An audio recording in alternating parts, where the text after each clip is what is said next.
ৰাতিপুৱা যিহেতু এতিয়া অলপ অলপ ঠাণ্ডা পৰে সেইকাৰণে এয়া মানে অকণমান ৰ'দতে বহিলোঁ, বহি এয়া কৰিলোঁ ব্ৰেকফাষ্ট। আজি এনেকেই খাবলৈ মন গ'ল, সদায়নো কিমান আৰু ৰুটি বা ভাতেই খাম, যিহেতু আজি বন্ধ বাৰু।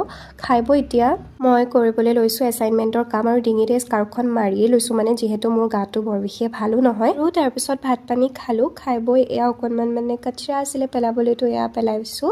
আৰু পেলাই কৰি আহি এতিয়া আমি আবেলিৰ সময়ত অকণমান ওলাই গৈছোঁ ওচৰৰে দোকান এখনলৈ। যিহেতু মানে চৰ্দিও লাগি আছে, ভাবিলোঁ চাহৰ লগত খাবলৈ চটপটা কিবা এটা লওঁ, তো এয়া এনেকৈ কিবা কিবি ল'লোঁ আৰু চিপছ চানা।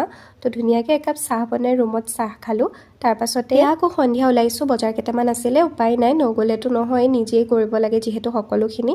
দুইজনী এতিয়া ওলাইছোঁ, আৰু ময়ো মানে স্কাৰ্ফখন এৰাই নাই দেখিছেনে, মানে গা একেবাৰে ভালেই নহয়, ঠাণ্ডা বহিছে। আপোনালোকো সাৱধানে থাকিব দেই, যিহেতু এতিয়া বতৰ চেঞ্জ হৈছে। আৰু এইফালে আহি মানে বজাৰকেইটা কৰিলোঁ। আজি মানে দেওবাৰ কাৰণে হয়তো গাড়ীবিলাক অলপমান কম, এনেই এইটো ৰাস্তাত আৰু বহুত বেছি ভিৰ হয়, নগাঁওবাসীয়েতো জানেই বাৰু। গতিকে অকণমান পৰিৱেশটো ভাল লাগিলে লাইটকেইটাৰ সৈতে, সেইকাৰণে উঠাই ৰাখিলোঁ, আপোনালোকেও চাওকচোন। তাৰপাছতে আকৌ আহি এয়া তাই কৰালে থ্ৰেডিং লগৰজনীয়ে, আমি বোলো ব'ল কিবা এটা খাই যাওঁ। তো এয়া গৰম গৰম চিংৰা ল'লোঁ, আৰু মই লগতে একাপ চাহ অৰ্ডাৰ কৰিছিলোঁ, যিহেতু মোৰ মাথাটো একে মানে চৰ্দিত টনটনাই আছে। বোলো নাই, গৰম গৰম একাপ ধুনীয়া চাহ খাওঁ। সঁচাকৈ চাহকাপ ভাল আছিলে।